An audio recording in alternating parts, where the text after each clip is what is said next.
Welcome back to All the Crackers in the Box. Hi, it's me, your friend Corey, and we have my beautiful, getting close to the end side of my dress. Look at it, it's so pretty, so soft. This is now down to minimal purple in there, or getting there. I can't even, I can wear it as a bracelet if I wanted to. And yeah, this is going very well. We are in our single crochet row. So the single crochet row comes before this one where I skip a few. Oh, it's so lovely. Anyways, super happy you're here. Let's hang out and do a little crochet and say hello.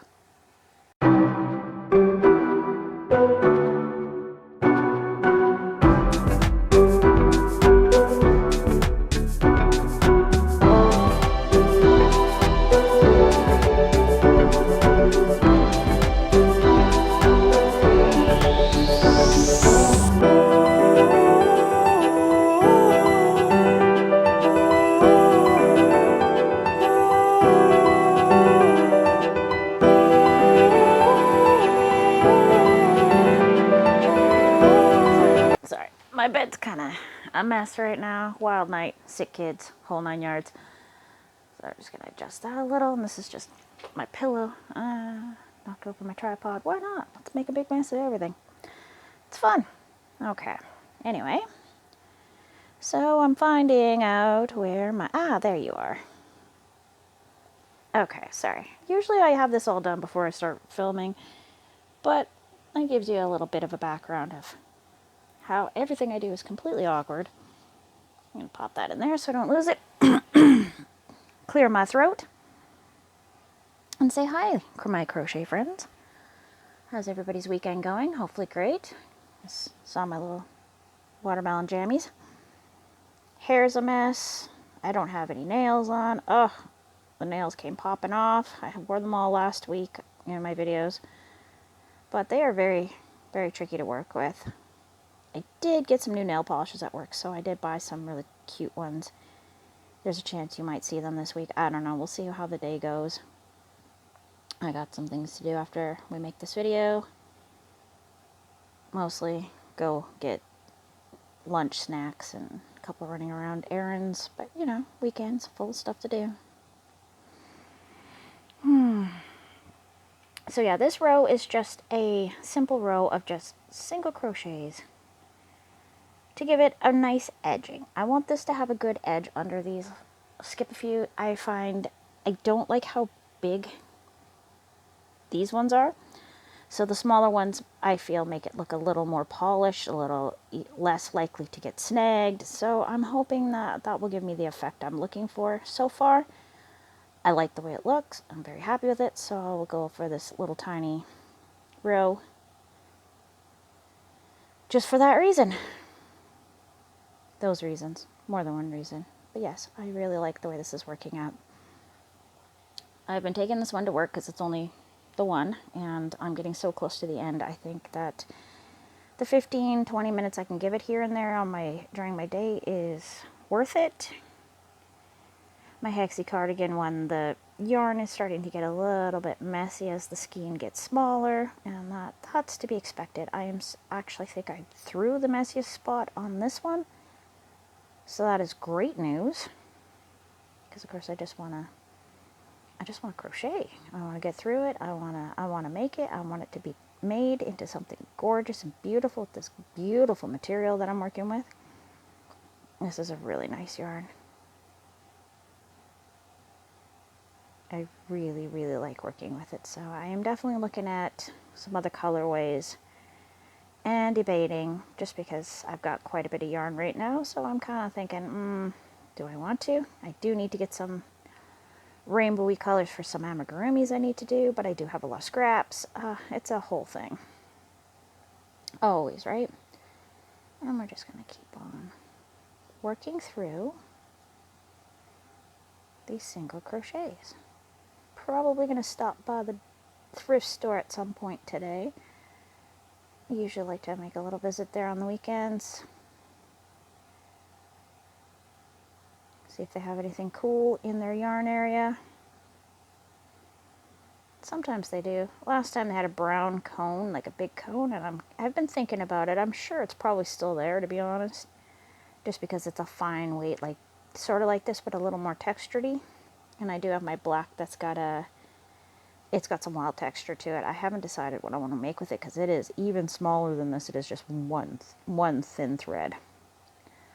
I am considering mixing it with something else, so maybe that brown might be a really nice choice, right?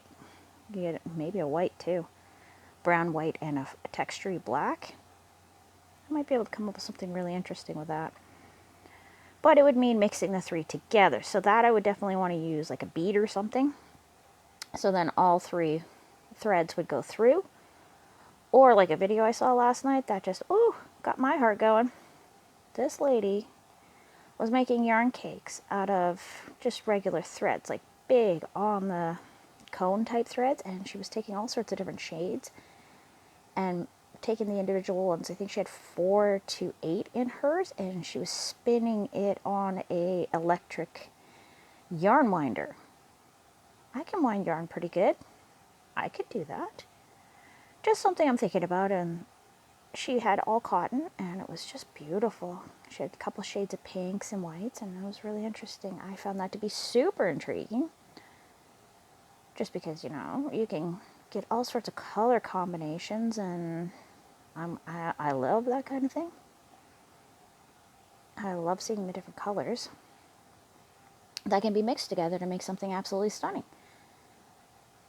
Like, I'm really liking this dark navy blue with this purple. It's really coming together. The yellow and purple is a little bit off the beaten track for me, but I am actually digging it. I think that's going to give it a really nice look to it, if that makes any sense. I'm sure it does, because it is very pretty to look at. Color combinations are amazing.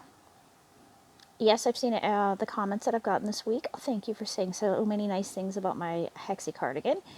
It is not my pattern, absolutely not.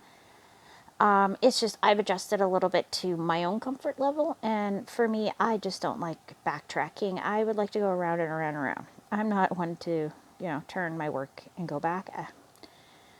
You have to do that with knitting, and sometimes I don't really like it, so it's kind of a off and on thing for me, which is a-okay. But it is a nice, gentle on the sole pattern, and it just works up really nicely. In a thicker yarn, it works up faster. Like my bigger Hexie cardigans in 4 weights went way faster than this one. This one's going to take me a long time. I knew it was going to be a fine one, but something told me that this yarn would really complement this pattern, and I don't really like how, say you're a bigger girl like myself, how if you were to add more length to it, you can really see it. So I'm hoping by using this kind of yarn that I'll be able to avoid that. So I'm experimenting, and we'll find out in a couple months when I finally get there. I think I'm going to make one half with one skein, and then I'll start the other side with another skein, and we'll go the opposite way and see what I need to do to make it actually fit. I do want it to be a longer, and I'm thinking about a nice thicker white to trim everything, just to give it that little bit of pizzazz. So that will be fun, being that there's white in the blue, white, and a beautiful shimmer in there. I'm hoping by my birthday I might be able to pull out my black with the metal in it to start those ones, but those ones are going to be a really long time. I only got like 6 or 8, something like that, cakes of it, because I wanted it to be absolutely spectacular. Like, I'm really thinking maybe a dress, and I found a pattern for a dress last night. It's granny squares, so of course you can always change up what granny square you use, and they are beautiful. It's all very long, flared out summer dress, and I'm looking at the shape of it more than anything. I don't know if I'd want to use a similar granny square that they used. I think theirs was a butterfly, and it was very lightweight and airy, but I'm looking at the structure of how many squares they used, and they're roughly about 10 centimeter by 10 centimeter squares, so I know how to do those. Or maybe even do smaller ones. I don't know. It's a lot in the air, but I like the way the dress was shaped.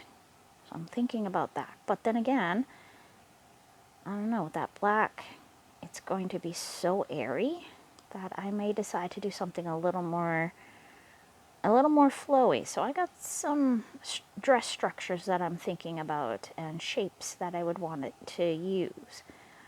Ultimately, I'd love to make a wrap dress out of it. I've always wanted a nice wrap dress, but they suit my body shape very nicely.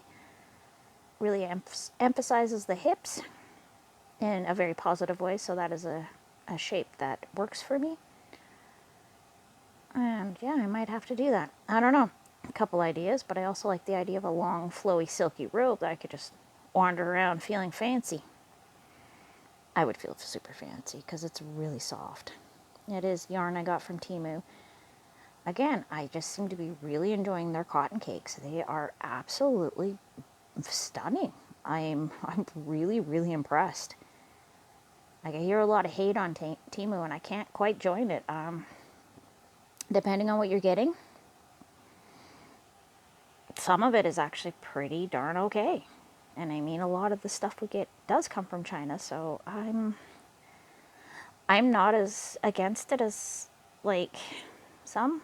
I'm sorry if that is not okay, but that is, for me as a consumer, this yarn is really, really soft, and I really want to rub my face all over it. And my daughters definitely do. They have rubbed their face all over this thing, telling me that it will be so nice when I wear it because a hug from me will be so soft and silky, and they like that, and I love that for them. So I can't say no.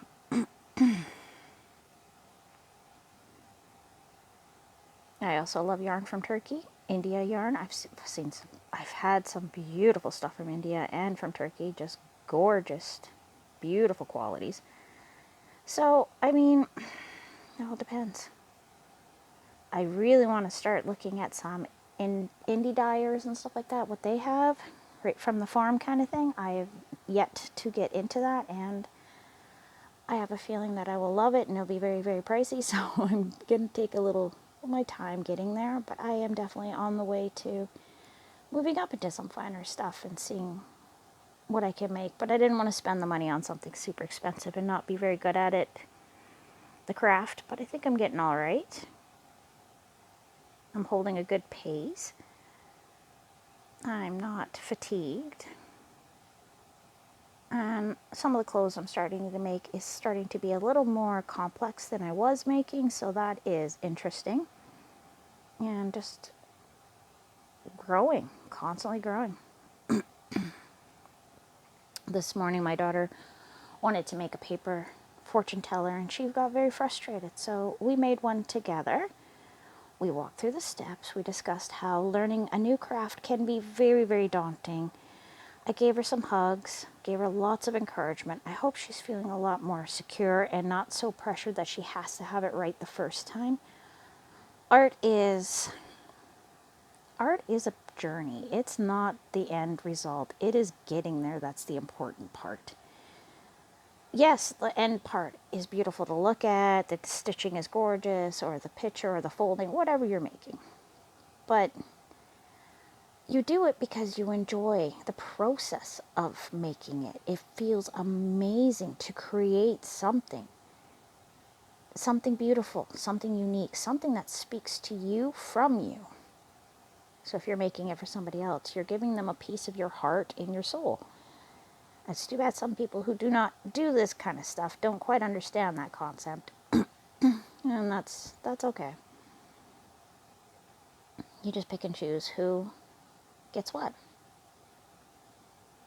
So hopefully I helped her feel a little more secure. And hopefully I'm keeping people company while they're doing their art journeys. Because just because, you're doing this doesn't mean you can't do that kind of thing. And art is great. fiber arts, painting, sculpting.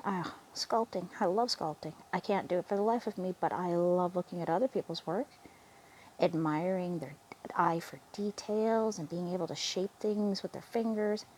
That is so amazing to me. Paper arts, scribbling. Oh, calligraphy? Are you kidding me? I've watched so many videos of people just writing and making their writing so beautiful. I am so sloppy when I write that it could probably take me a very long time to learn calligraphy.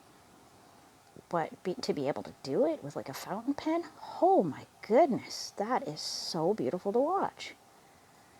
Oh gosh, I love watching people make art. The arts is where our souls are free to sing. It doesn't matter what kind of art it is, as long as it's something from your soul and something that you have felt you wanted to make, that yourself needed to make, then it's beautiful. I've seen some crazy beginning crochet and stuff like that where I thought it was just absolutely gorgeous. Yes, it's lopsided. Yes, the stitching is all crazy. Yes, the sewing is messy. But I saw that the person really, really loved what they were doing. They gave something a chance. They tried. They followed through. They didn't give up halfway through and say, oh, it's not perfect. They followed it through, and they're always like, oh, please be kind. Of course we'll be kind. You did something. It's your first one. The next one will be neater. The next one will even be better. The more you do it, the better it gets. Anyways, thanks for joining me here today at All the Crackers in the Box. And I will see you again very soon. Probably with a different project in my hand, but we'll be here. Have a great day. Bye.